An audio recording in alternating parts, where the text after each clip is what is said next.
Bonjour à tous et bienvenue dans le grand JT des territoires sur TV5 Monde et vos chaînes locales et régionales. Voici tout de suite les titres de l'actualité. Des doutes encore mais une perspective, c'est dans 15 jours environ que le déconfinement débutera en France. Dans le sud-ouest, cafés et restaurants se préparent déjà, comme l'a constaté sur place la chaîne TV7, la chaîne du groupe Sud-Ouest. La patrouille de France, des Rafales et autres avions militaires au-dessus de l'île de Beauté. Une base aérienne corse a été l'hôte pendant plusieurs jours d'équipage, venu s'entraîner dans des conditions idéales, des images époustouflantes de nos partenaires de Via Télé Paese sur place. Une belle histoire aussi dans ce grand JT des territoires, celle d'un athlète amputé qui s'est relevé grâce à la boxe et qui vise désormais les Jeux Olympiques à bord d'une pirogue. Rencontre pleine de courage avec les rédactions de Via Vosges. Enfin, direction Tahiti, en fin de journal, c'est là que vit Pierre Cosso, l'ancien acteur, idole du film La Boum 2 et partenaire fiancé de Sophie Marceau. Aujourd'hui, il est chanteur. Son nouveau clip « Ainsi va la vie », une chanson pleine de vie et de bonne humeur, nous dira-t-il, que nous découvrirons en fin de journal. On débute ce journal avec ces quelques semaines encore à tenir avant les premières réouvertures. Le déconfinement des terrasses pour les restaurants et les cafés est prévu pour la mi-mai selon les engagements du gouvernement. Sans attendre l'autorisation tant espérée depuis 6 mois, certains professionnels se préparent déjà. Les beaux jours arrivent et l'impatience se fait sentir sur le littoral aquitain où de nombreux passants profitent du soleil. Reportage à Lacanau de Baptiste Mouget pour la chaîne du groupe Sud-Ouest TV7. Un air de vacances plane aujourd'hui en bord de mer où surfeurs et passants profitent du soleil. Seul regret pour eux aujourd'hui, l'absence de terrasse. On a tous envie de faire autre chose que de manger sur nos genoux les plats qui sont emportés. Et puis de pouvoir boire un verre le soir, ça pourrait être pas mal. Ouais. Nous, personnes âgées, ça nous manque parce que c'est un lieu de rendez-vous avec les amis. Ce restaurant de plage propose des consommations à emporter, mais son patron n'a qu'une hâte, pouvoir servir ses clients assis à table. Il faut que les lieux soient tenus propres et de toute façon, on se prépare à une réouverture dès que possible. Avec les restrictions sanitaires, le manque à gagner est conséquent pour les commerces. Au mois d'avril, en temps normal, les campings et hôtels sont remplis à 50% de leur capacité.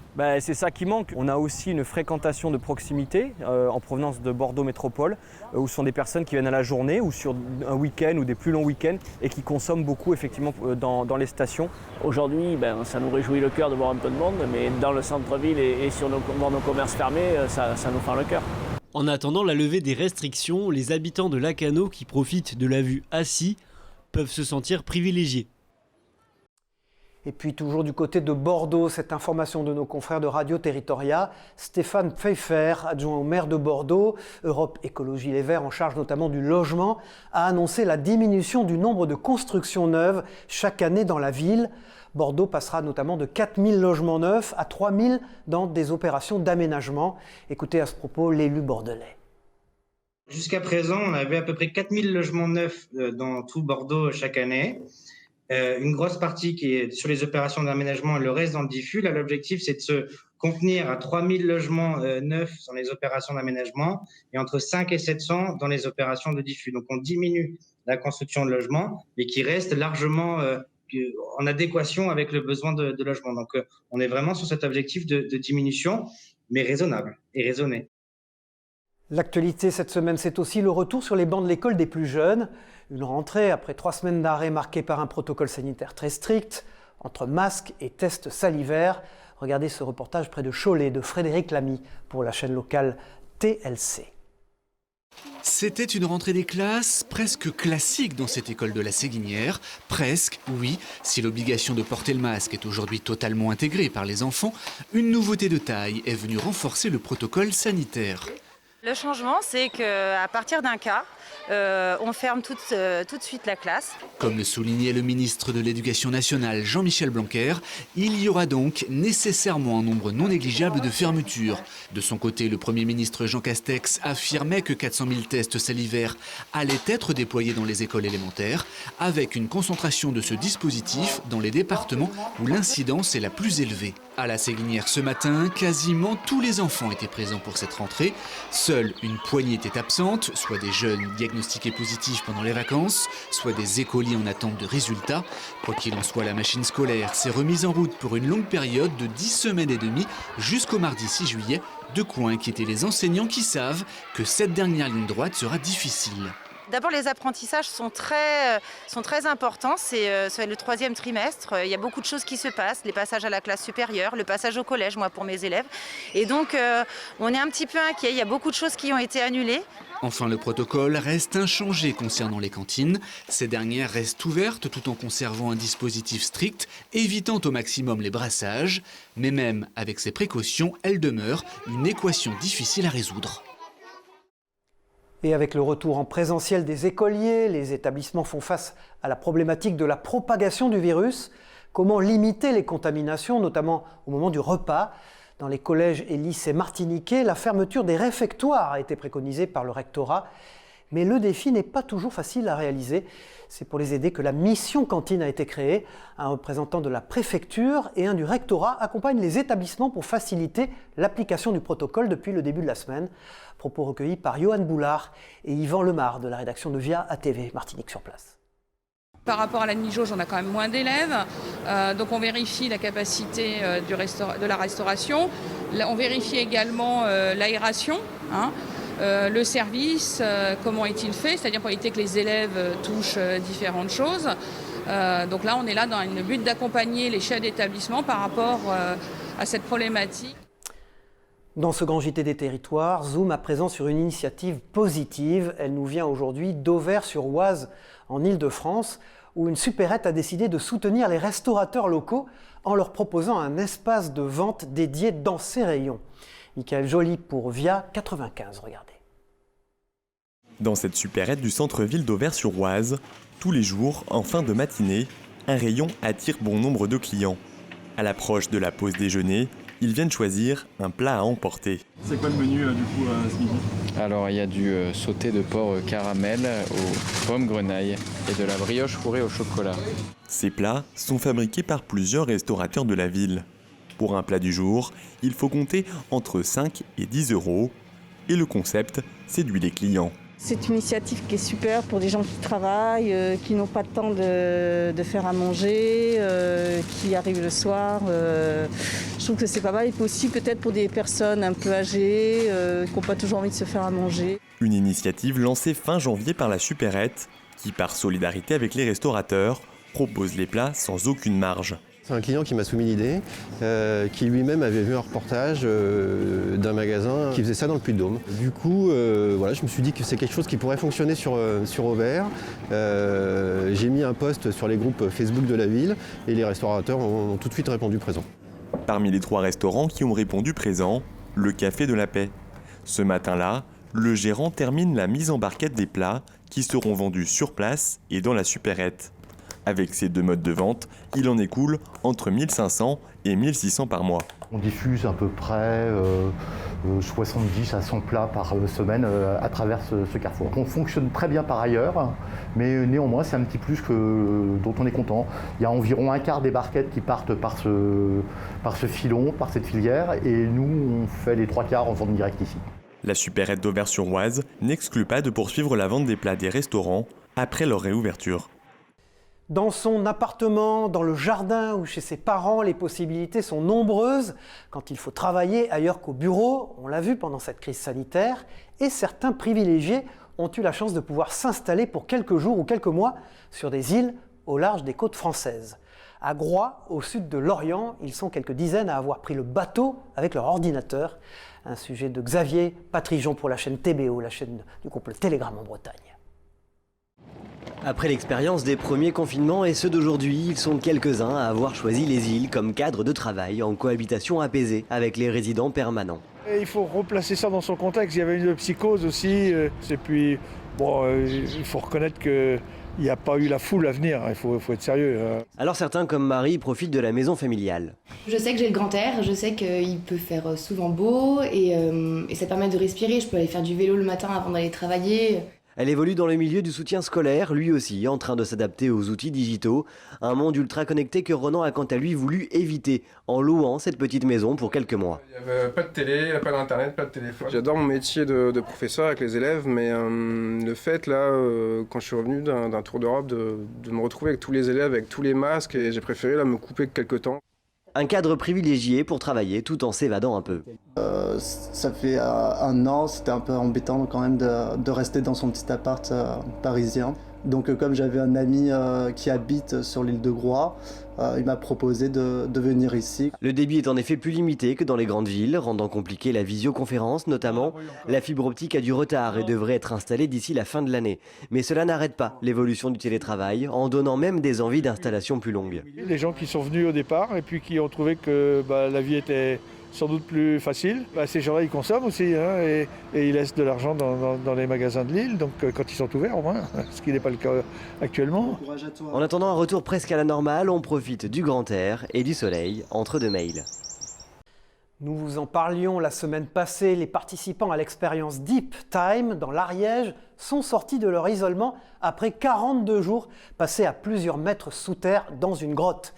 Cette aventure doit permettre d'étudier l'adaptation de l'être humain au manque de lumière naturelle et à la perte de repères temporels. La Dépêche du Midi, nos confrères et partenaires, a pu rencontrer certains de ces aventuriers dès leur sortie.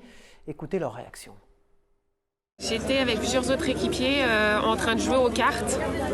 Et puis il s'est avéré que quand on les a vus arriver et qu'en fait on a réalisé que ça y est, c'était fini, ça a été un choc et j'étais plus du tout prête à sortir, c'était trop tôt. La difficulté est venue pour certaines et certains de s'affranchir de cette perpétuel aller-retour cognitif entre mais à quelle heure il est dehors et à quelle heure il est chez nous, voilà, de couper en fait avec le monde externe.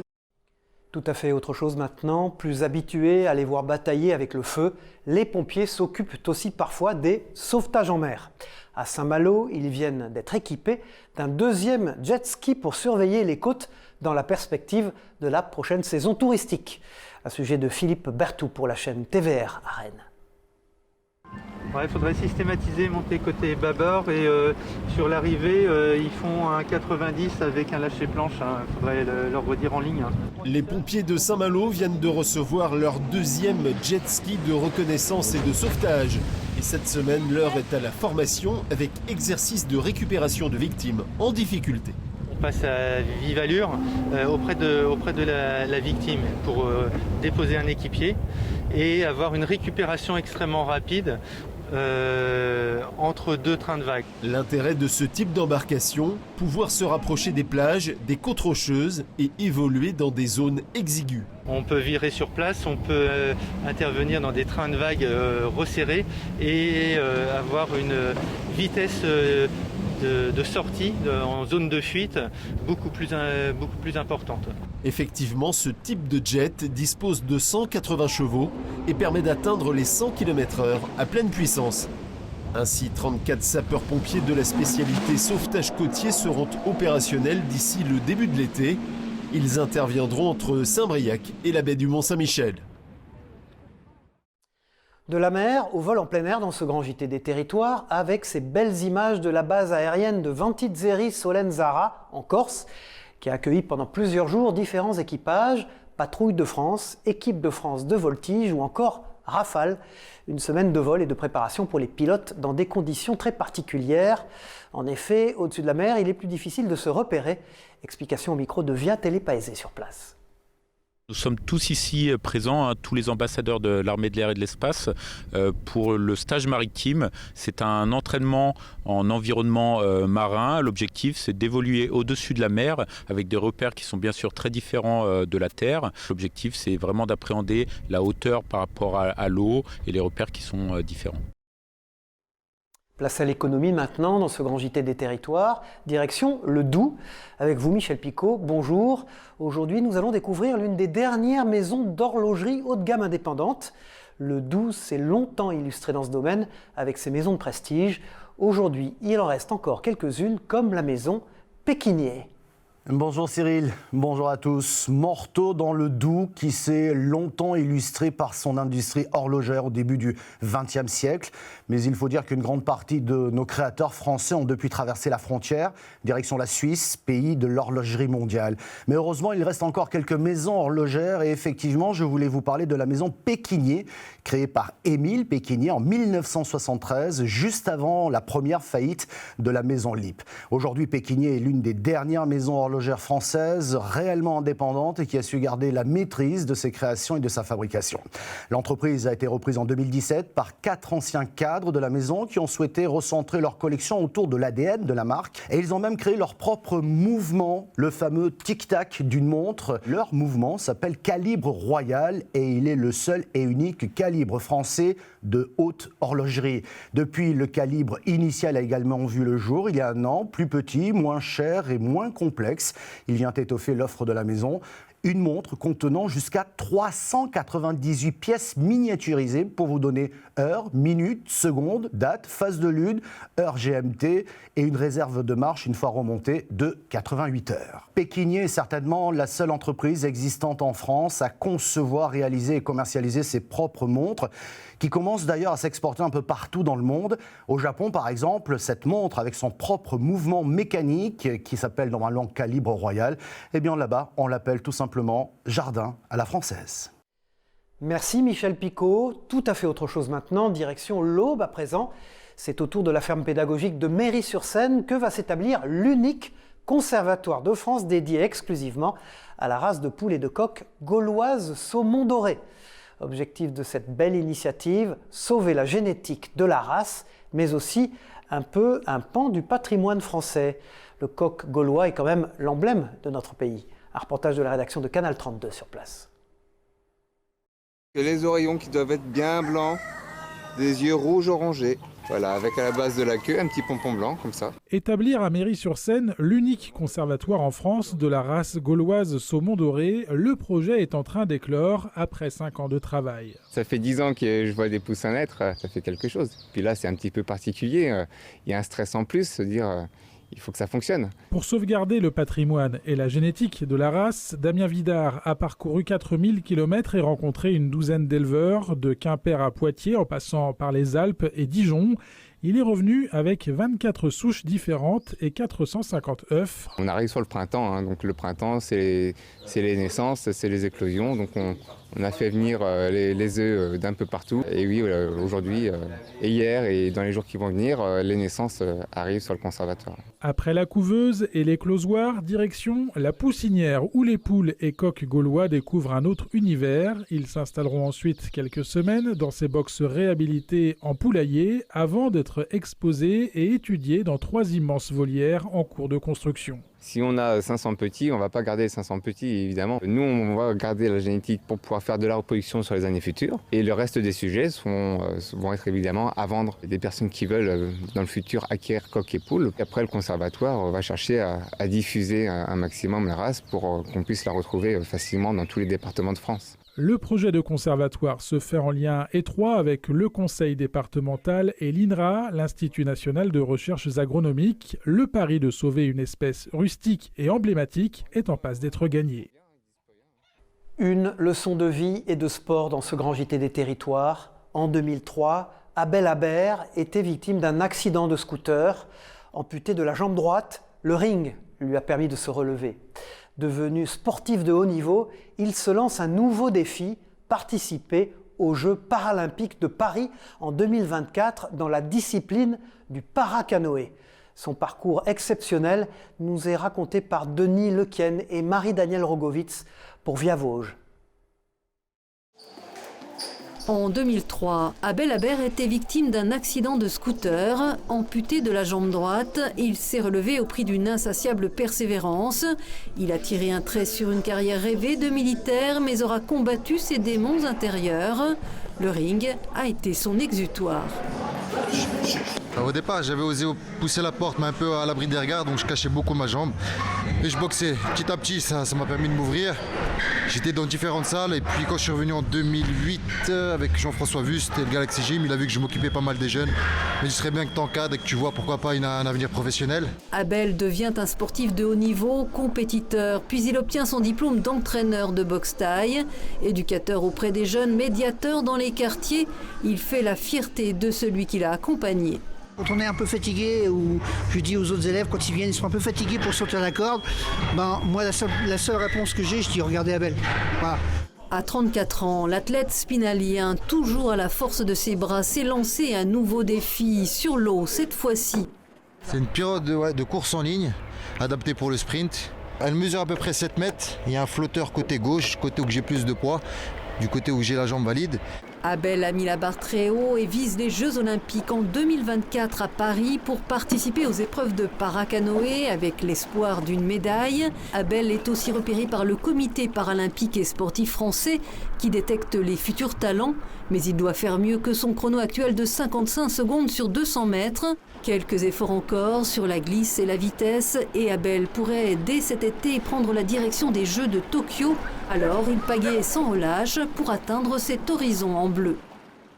Nous partons dans le nord maintenant sur le littoral. Ce blocos ne brille plus. Entre 2014 et 2015, l'ouvrage militaire est passé de l'ombre à la lumière grâce à Bertrand Seguin, alias l'anonyme.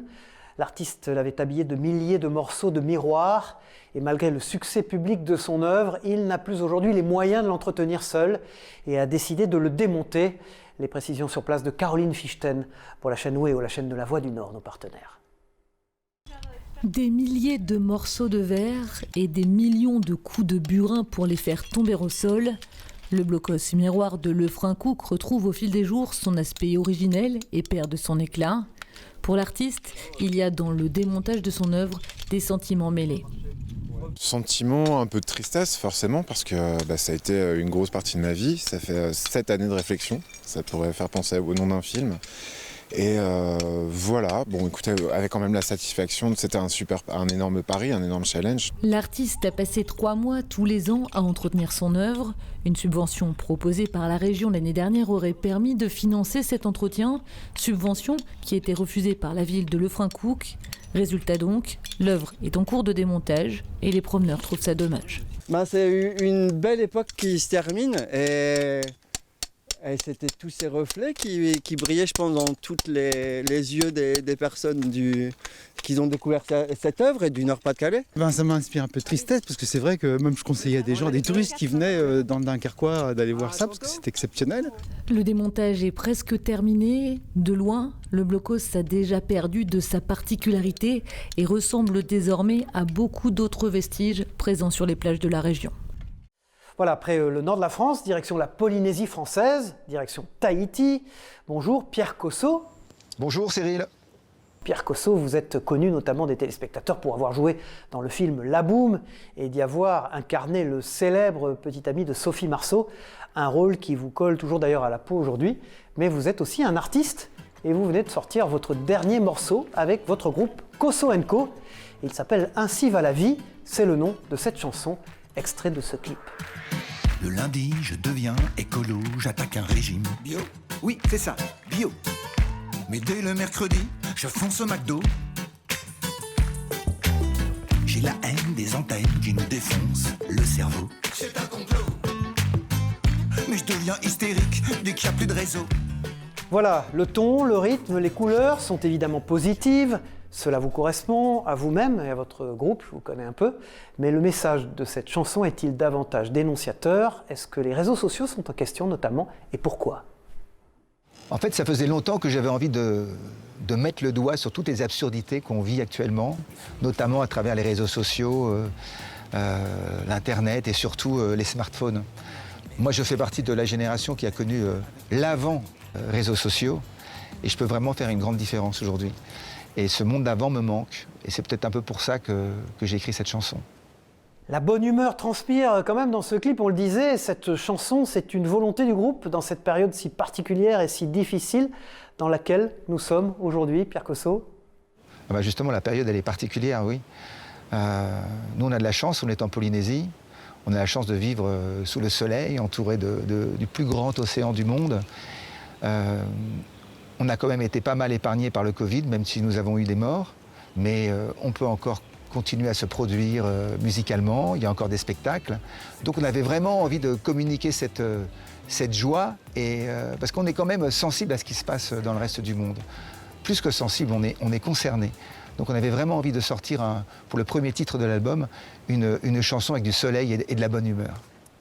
Pierre Cosso, quelles sont vos prochaines étapes avec ce groupe? Alors on espère, dans un futur proche, la réouverture du monde, à la musique, à l'amour, au partage. Et on espère vraiment pouvoir faire une tournée en France, en Italie et en Allemagne. Nous sommes 7 dans le groupe, nous sommes sur les starting blocks, voilà. On a beaucoup de choses à raconter, on a des moments de joie à vivre avec le public, comme dans cette chanson « Ainsi va la vie ».